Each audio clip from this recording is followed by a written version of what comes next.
Hi everyone, I apologize for not posting in a while. Thank you for watching today. This is Influence Colorist.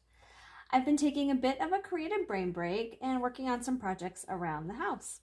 So to jump in the swing of things, I'll start by catching you up on my past colorings. This is what I colored in November 2020 and January 2021. Of course, during the most busy time of the year, November and December, right during the holidays, our family was slowed down by COVID. We are blessed to have recovered with no issues. I did manage to color some things here and there and play around with some new supplies over those last few months. Okay, so let's get started. Let me clear some of this out of the way.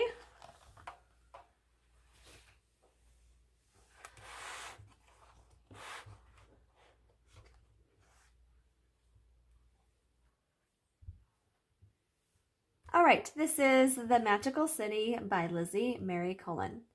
It takes you to different cities around the world with very cool and unique illustrations.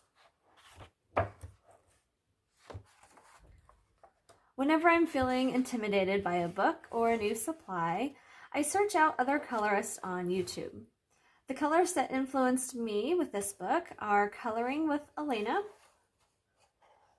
and Peter Hewitt. I love their use of the Derwent Inktense, so I've dedicated this book to just using that medium. Watching and following along with their videos is a great learning tool. The pages I had done were all done by watching them.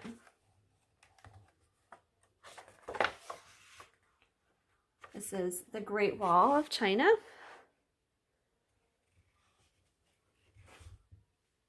And then I decided to step out on my own with this page. This is Chimneys and Rooftops, and it looks like an old English town at night with smoke coming out of the chimneys.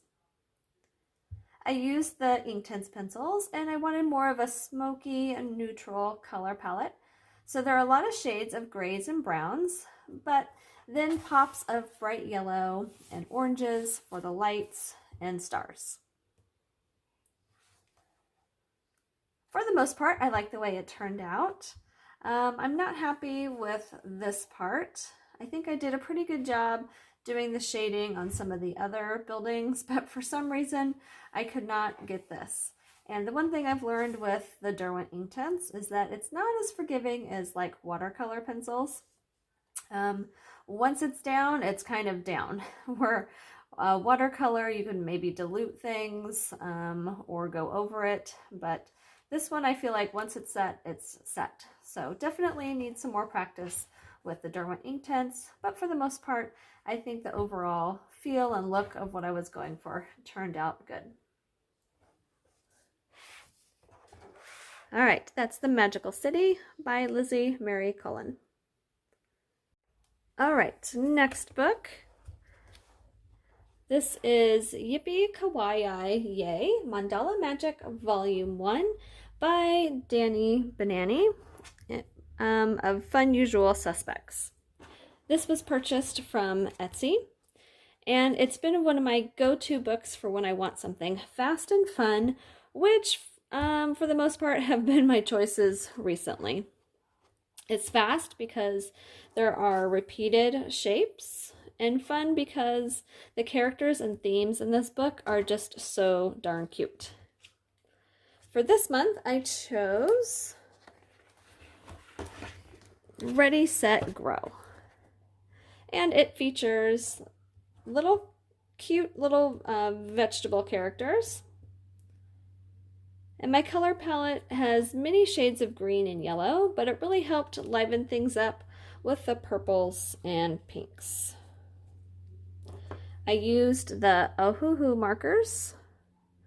These are the alcohol markers. You have a fine nib on one side and then a chisel tip on the other. And I do believe they make them with brush tips now, which is really nice. My favorite characters are the 2 peas in a pod and the eggplant because I really like how the shading turned out on those.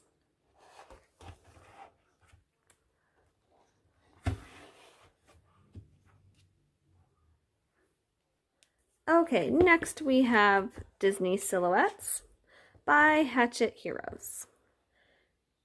I describe this book as being almost like a mandala. Shapes are focused around a central point. I'll show you this page as an example. So we have repeated shapes all focused around a central point, which happens to be the Disney character silhouette.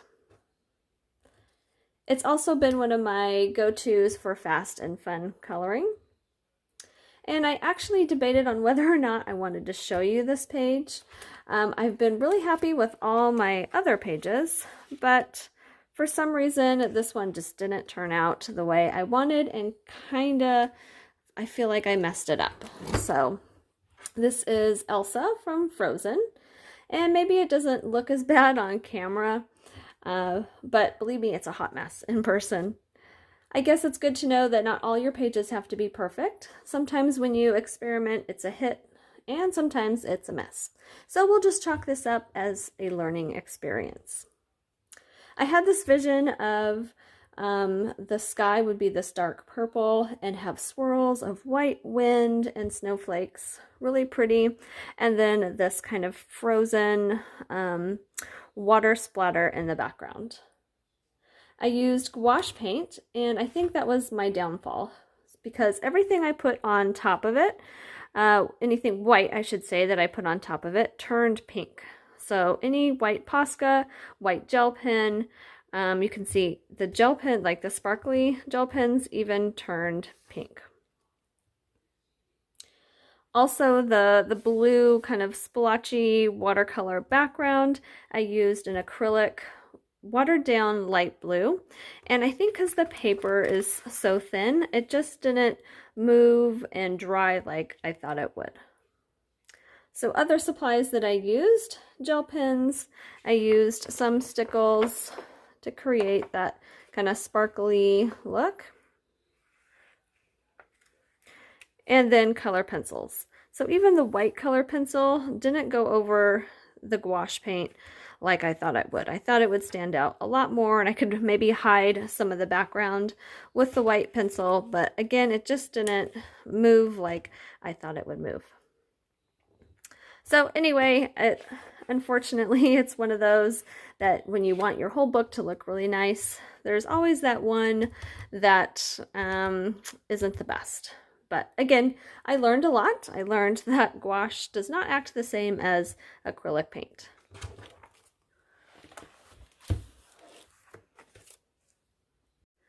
Okay, here we have lots of dots. And again, this is another fun book. It's one that I choose when I don't want to have to think about colors or, you know, special techniques, but I just need something busy to do. So this book is filled with, it's kind of like a color by number. You can see the shape. This is the animal. It's a parrot of what you'll be doing, but it has all the little circles in here that you would be filling in. And each outline of the circle is done with a color. Now you could choose to color over it if you had a darker color. I choose to do what they suggest. There's also in the front of the book all the pictures of completed ones, so you kind of get a heads up of what it's going to look like. Alright, so I did the flamingo. This is done in some reds and pinks, and then I love just those little pops of some cooler shades, some blues and teals in there. And even though I know what the image will be before it's colored, it's still fun to see it come together at the end with all those little dots. With this book, I've been using the Crayola Supertips. They've been great for coloring in all those little dots. It's easy to do the bigger dots and then obviously little small dots. The tip is fine enough to where you can even add additional dots if you wanted to. And it's nice because you can kind of go over some of the colors with another shade just to give it a little bit more of a maybe watercolor look or just another effect. Okay, so that's lots of dots illustrated by Anna Enshina. Alright, this book is Myth World by Good Wives and Warriors. I was really excited when I saw these artists were coming out with a new book. I'm a big fan of their artwork, and they don't just do coloring books, they have a whole variety of art. Their color palettes are always so striking. Anytime I can try to duplicate their style, I will take it. I did do a flip through of this book on another video. I'll link that down below, so please check that out. It has great images of unique mythical creatures and a description on the next page. Okay, so this one, I chose the unicorn. And I thought the description of a shaggy green fur unicorn was interesting to start. So I chose to do, I colored the unicorn first with a light base layer of some stamping inks and distressing inks. And then I used color pencils for shading and for the other pieces in here. I love the use of pretty much all the colors of the rainbow, but I feel like everything works together really well. And each thing kind of stands out on its own. So the unicorn really stands out against these bright yellow and lighter yellow sun rays. And then the mountains and the circus tents and the flowers all really stand out from each other too. My favorite are the mountains. I don't know why, I just love the way the coloring turned out.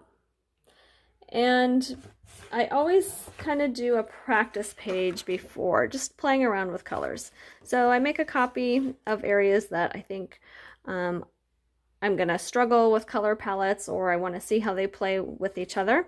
So here you can see I had started to do some blues and purples, and then even some oranges here. And it wasn't till I got to this point where I thought, ooh, I wanted to do something really dark and intense orange in the back. So I ended up with this, and I'm really happy. I like how it goes from dark to kind of a gradient of yellow here. I think the little blue flowers really stand out. I did use some white Posca to kind of highlight some of the centers here. And then some little shiny bits of the white Posca to make it look like it's sparkling around through the fur. Anyway, really fun book. Hope you guys can check it out.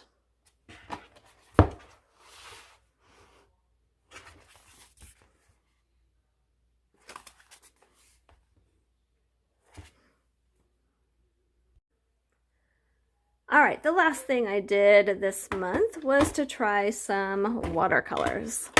When I first became quarantined, I thought I'm going to learn how to watercolor. I followed a YouTube channel. She's called The Frugal Crafter, and she does a big variety of different crafting type of things on her channel.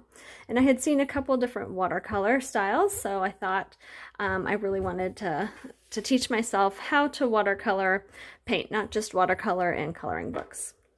So I bought this watercolor set. It is called Pretty Excellent. Really pretty teal case with this parrot here.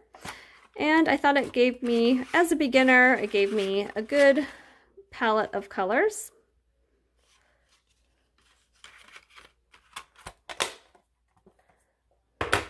And I bought a couple different brushes too, some watercolor brushes specifically for watercolor.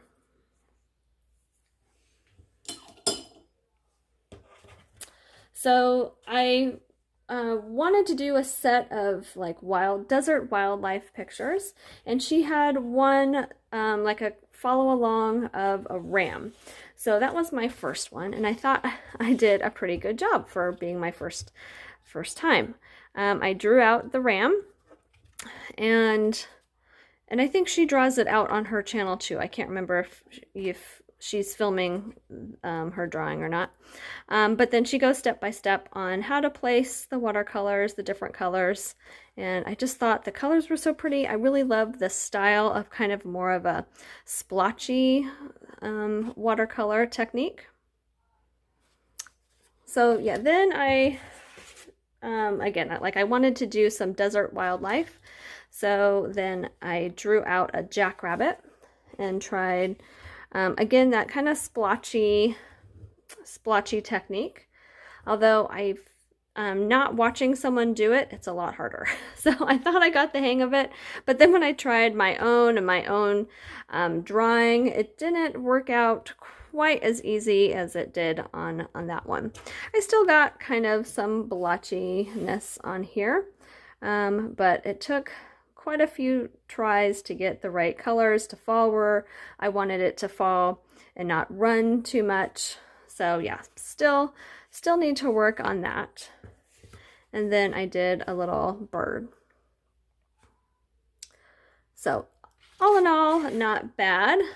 Towards the end of the week, that's when I was starting to not feel very good. So I kind of gave up on the watercolors for now. But I'm excited to get back in the swing of things.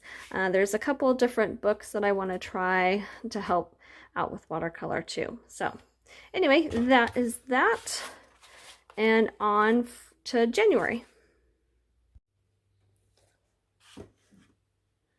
So January was a pretty easy coloring month too, trying to get back into normal after the holidays. I purchased a coloring book PDF from Etsy. It is the A to Z of Flora and Fauna creative coloring book by Kelly O'Gorman. So I started with the letter J, but each letter, so each page has its own letter, and everything inside of the letter corresponds to that letter. So for instance, F has a fox, frog, fish, fig, fern, and I'm not sure what some of these other things are. The M, you can see, has mushrooms, mouse, monkey. And what's nice is that in the back of the book, it does list everything that's in those letters. So for January, J for January, I ended up adding those brush letters. But here we have a jaguar, juniper, jasmine, and a jellyfish. So I used my old set of Ohuhu markers. So this is a set of 100. These are great budget-friendly alcohol markers. And then they came out with a new set. This is a set of 48, and these are all like pastel colors. And these have a brush tip. So you have a brush tip on one end, and then a chisel tip on the other end. So yeah, so far they've been working out good. I like the way this one turned out. Pretty colors. I wanted to make the jellyfish really bright. And then the jaguar. I did use some color pencils, I think, just to do a little bit of shading inside some of these areas.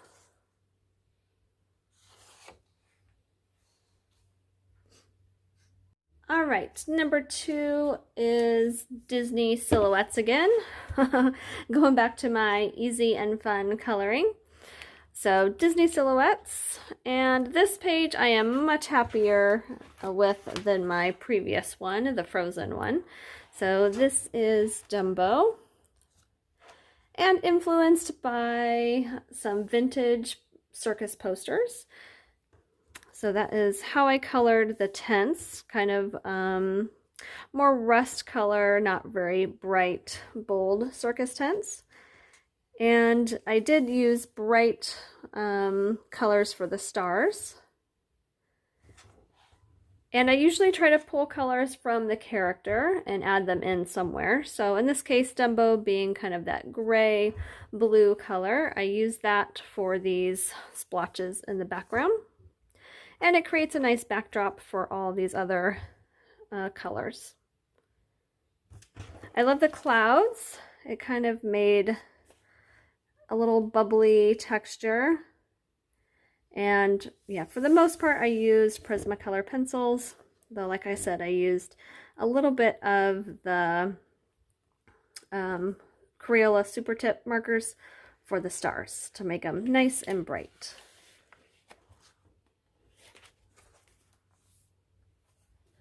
All right, and then last for January, again, another one of my go-tos. It is the Yippee Kawaii Yay Mandala Magic. And for this page, this one is called the Brew Crew. So it has all kinds of stuff related to coffee. We have like a glass of iced coffee, an old kind of Mr. Coffee pot with some coffee and a little kitty inside, some mugs with some whipped cream, cupcakes, and little coffee beans. I concentrated my color palette in the warm, like coffee tones. So like going from espresso to maybe like a latte, and then adding some more caramel-y colors inside. And then to balance the color palette, I used some more of these like muted blue shades. Again, always fun to do. You can't go wrong with this book because the characters are just so cute. Oh, I also used, not sure if you can see it, some little stickles, some glitter here and there inside some of the whipped cream foam and on the coffee pot.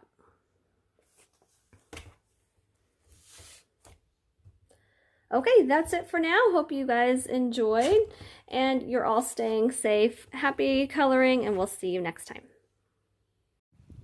Here's a little tour of my garden that I've been working on the last few months.